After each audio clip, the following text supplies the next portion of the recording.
কৃষ্ণকথা চ্যানেলে আপনাদের সকলকে স্বাগত। আজকে আমরা এই ভিডিওর মাধ্যমে তিনটি গুরুত্বপূর্ণ জিনিস জেনে নেব। 1 নাম্বার, বৃহস্পতিবার কোন কোন কাজ আমাদের ভুলেও করতে নেই। 2 নাম্বার, ব্রহ্ম মুহূর্তে আমরা এই 5টি কাজ যদি করতে পারি তাহলে আমাদের ঘরে মা লক্ষ্মী বিরাজ করবেন। সেই 5টি কাজ কি কি, ব্রহ্ম মুহূর্তের সময়, ব্রহ্ম মুহূর্তে কি করা উচিত, কি করা উচিত নয়, এইগুলো জেনে নেব।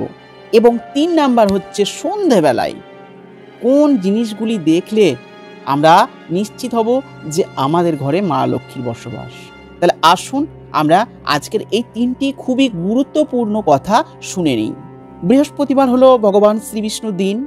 এই দিন কোনো কাজের ওপর শাস্ত্রে নিষেধাজ্ঞা আছে। জেনে নিন এই দিন কোন কোন কাজ ভুলেও করতে নেই।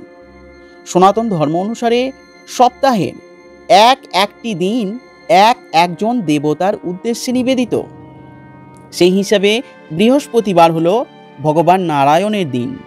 মনে করা হয় বৃহস্পতিবারে বিষ্ণুর আরাধনা করলে জ্ঞান, শক্তি ও খ্যাতি লাভ করা যায়।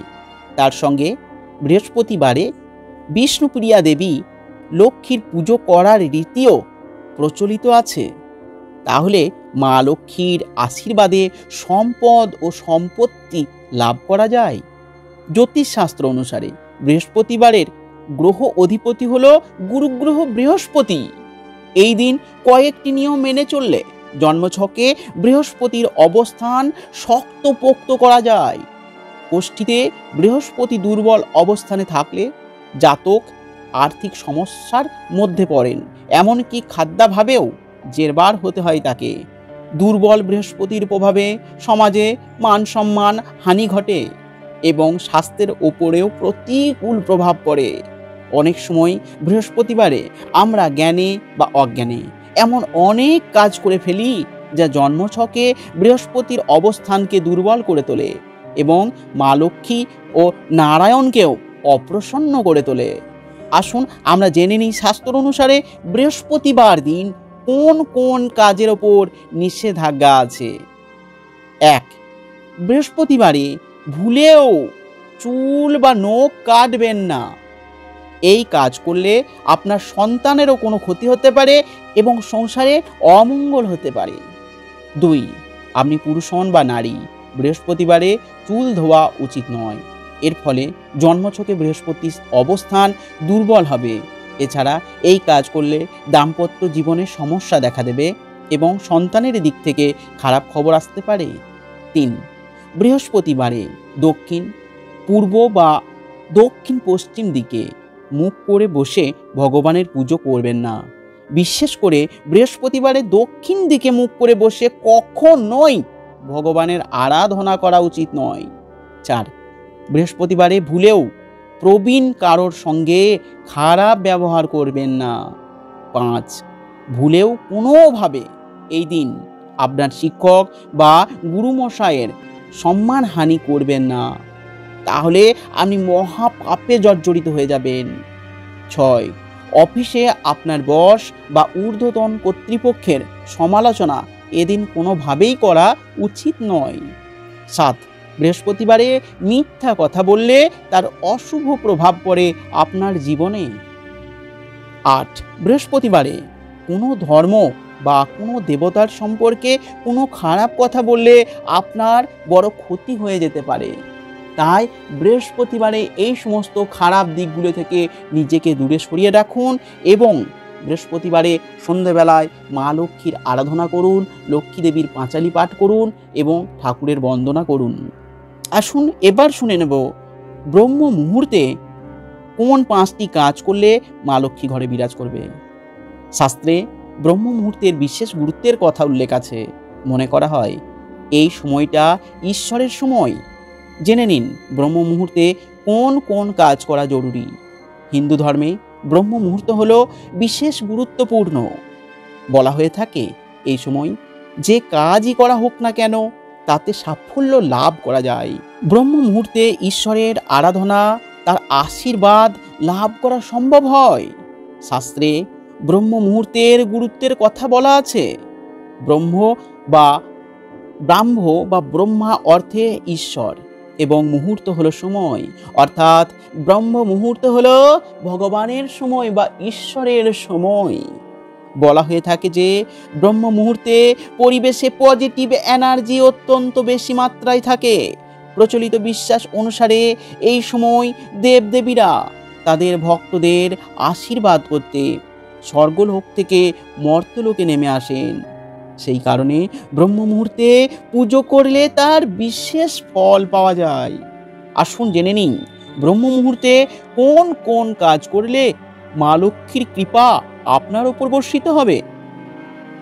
এক, ব্রহ্ম মুহূর্তের সময় শাস্ত্রে বলা আছে ঠিক যে সময় রাতের অন্ধকার একটু একটু করে ফর্সা হচ্ছে সেই সময়টা হলো ব্রহ্ম মুহূর্ত। মোটামুটি ভোর 4টে থেকে 5টা 30 পর্যন্ত সময়কে ব্রহ্ম মুহূর্ত বলা যেতে পারে। তবে অ্যাকচুয়ালি সময় অনুযায়ী সূর্য ওঠার 1.5 ঘন্টা আগে থেকে ব্রহ্ম মুহূর্তের সূত্রপাত। ওই 1.5 ঘন্টার সময় ব্রহ্ম মুহূর্তের সঠিক সময়। তাই সূর্য ওঠার 1.5 ঘন্টা আগে উঠে আপনার যাবতীয় ভালো কাজগুলি করা উচিত। ব্রহ্ম মুহূর্তে আসুন জেনে নিই কী করবেন। জ্যোতিষশাস্ত্র অনুসারে ব্রহ্ম মুহূর্তে ভুলেও কোনো কিছু খেতে নেই। এই সময় কিছু খেলে শরীরে নানা অসুখ বাসা বাঁধে বলে মনে করা হয়। ব্রহ্ম মুহূর্তে খাবার খেলে নানা অসুখ বিসুখ জাতককে ঘিরে রাখে বলে মনে করা হয়। ব্রহ্ম মুহূর্ত হলো এমন একটা সময় যখন আমাদের চারপাশের পরিবেশে সম্পূর্ণ শান্তি বজায় থাকে। ব্রহ্ম মুহূর্ত তাই যোগাসন, ধ্যানাসন, প্রাণায়াম করার জন্য অত্যন্ত উপযুক্ত। ব্রহ্ম মুহূর্তে মাথা ঠান্ডা থাকে বলে এই সময় কোনো গুরুত্বপূর্ণ সিদ্ধান্ত নেওয়া যেতে পারে। ব্রহ্ম মুহূর্তে আমাদের মাথা ঠান্ডা থাকে। এই সময় আমাদের মনে কোনো নেগেটিভ চিন্তা ভাবনা আনতে নেই, না হলে আমাদের স্ট্রেস ও অবসাদ বাড়বে। এছাড়া ব্রহ্ম মুহূর্তে স্নান সেরে ঈশ্বরের পূজা করা উচিত। এর ফলে ঈশ্বরের আশীর্বাদ লাভ করা সম্ভব হয়। তাছাড়া ছাত্রছাত্রীদের জন্য ব্রহ্ম মুহূর্ত অত্যন্ত উপযোগী। পড়ুয়ারা এই সময় পড়াশোনা করলে সেই পড়া অনেক বেশি সময় পর্যন্ত মনে রাখতে পারবে। আর এই ব্রহ্ম মুহূর্তে ওটা অভ্যাস করলে এবং এই ব্রহ্ম মুহূর্তে যদি কেউ ঈশ্বরের আরাধনা করে এবং ব্যায়াম চর্চা করে তাহলে তার শরীর নিরোগ হয়ে যাবে। সে সর্বসুখের অধিকারী হবে, সর্বশান্তির অধিকারী হবে।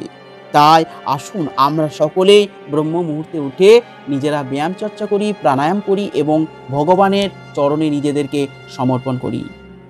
এবার শুনে নেব আমরা সন্ধেবেলায় কোন জিনিসগুলো দেখা গেলেই লক্ষ্মী লাভ নিশ্চিত হয়। আসুন জেনে নিই শাস্ত্র কি বলছে। শাস্ত্র মতে সন্ধেবেলা কিছু বিশেষ জিনিস দেখা দিলে তা মা লক্ষ্মীর আগমনের ইঙ্গিত দেয়। কোন কোন জিনিসের কথা বলা হচ্ছে তা শুনে নিই। হিন্দু ধর্মে মা লক্ষ্মীকে ধনদেবীর আখ্যা দেওয়া হয়েছে। যে পরিবারে ব্যক্তির ওপর মা লক্ষ্মীর আশীর্বাদ থাকে তারা অঢেল ধন সম্পত্তি লাভ করে থাকেন। যে পরিবারে মা লক্ষ্মীর আশীর্বাদ থাকে তাদের জীবন সর্বদা সুখ সমৃদ্ধিতে ভরে থাকে। তাই মা লক্ষ্মী লাভের জন্য বিশেষ পূজা অর্চনা, মন্ত্রপাঠ, জপ ও বিভিন্ন উপায় অবলম্বন করে থাকেন অনেকে। মা লক্ষ্মীকে প্রসন্ন করা ছাড়াও শাস্ত্রমতে এমন কিছু ইঙ্গিত রয়েছে যা মা লক্ষ্মী লাভের দিকে ইশারা করে। শাস্ত্রমতে সূর্যাস্তের পর কিছু ইঙ্গিত পেলে বুঝবেন যে আপনার ওপর মা লক্ষ্মীর আশীর্বাদ রয়েছে এবং আপনার জীবনে শীঘ্রই ধনাগমন হবে। কোন কোন সংকেতের কথা বলা হচ্ছে আসুন জেনে নিই। 1, শাস্ত্রমতে সূর্যাস্তের সময় বাড়িতে 3টি টিকটিকি দেখা অত্যন্ত শুভ। এমন সময় কিছু দেখলে বুঝবেন বাড়িতে শীঘ্র মা লক্ষ্মী লাভ হতে চলেছে। এর ফলে এক এক করে বিভিন্ন সমস্যা দূরীভূত হবে, শান্তিপূর্ণ জীবন কাটাতে পারবেন আপনি। 2, সূর্যাস্তের পর বাড়িতে হঠাৎই অনেকগুলি কালো পিঁপড়ে দেখা দেওয়াও শুভ ইঙ্গিত হিসাবে বিবেচ্য। কালো পিঁপড়ে শাড়ি দেখা দিলে বুঝতে হবে যে সেই পরিবারে মা লক্ষ্মীর আগমন ঘটতে চলেছে। সন্ধ্যাবেলায় কালো পিঁপড়ে দেখলে আটা বা গুড় অবশ্যই খাওয়াবেন। এর ফলে মা লক্ষ্মী শীঘ্র প্রসন্ন হবেন। 3, স্বপ্নে টিকটিকি, ঝ্যাঁটা বা পেঁচা দেখা দেওয়া অত্যন্ত শুভ। এই স্বপ্ন অদূর ভবিষ্যতে ধন লাভের কথা জানিয়ে থাকে। স্বপ্নশাস্ত্রে এই স্বপ্নগুলিকে অত্যন্ত শুভ বলে মনে করা হয়।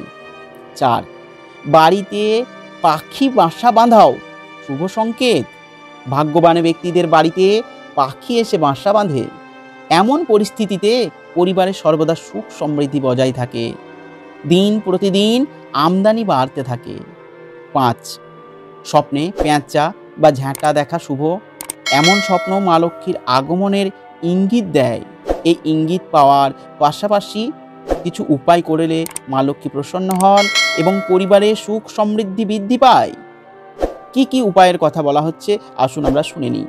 1, ঘুমোতে যাওয়ার আগে বাড়িতে কর্পূর জ্বালিয়ে তার ধোঁয়া দেখান। এর ফলে সমস্ত নেতিবাচক শক্তি বাড়ি থেকে দূরীভূত হবে এবং মা লক্ষ্মী প্রসন্ন হবেন। 2, বাবা মা শ্বশুর শাশুড়ি সহ বাড়ির বয়স্ক সদস্যদের সম্মান করুন। যেখানে বয়স্করা সম্মানিত হন সেখানেই মা লক্ষ্মীর আগমন ঘটে। 3, মহিলারা ঘুমোতে যাওয়ার আগে দক্ষিণ দিকে সর্ষের তেলের প্রদীপ জ্বালিয়ে ঘুমোতে যান। এর ফলে পরিবারের সুখ শান্তির আগমন ঘটবে।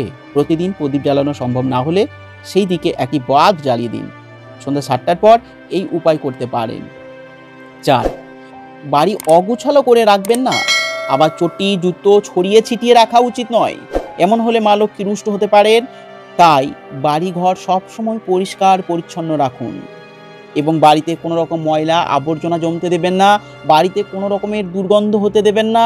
বাড়িতে মাকড়সার ঝুল ইত্যাদি হতে দেবেন না। বাড়িকে সবসময় পবিত্র রাখুন। তাহলেই গৃহের মধ্যে মা লক্ষ্মী বিরাজ করবে, আমাদের সুখ সমৃদ্ধিতে ভরে উঠবে আমাদের সংসার। তাই নমস্কার সুধী ভক্তবৃন্দ, এই কথাগুলি কেমন লাগলো অবশ্যই আপনারা কমেন্টে জানাবেন। আর আপনাদের কাছে আমার অনুরোধ, কমেন্টে অবশ্যই একবার লিখুন জয় মা লক্ষ্মী। নমস্কার, ভালো থাকুন, সুস্থ থাকুন, নীরোগ থাকুন।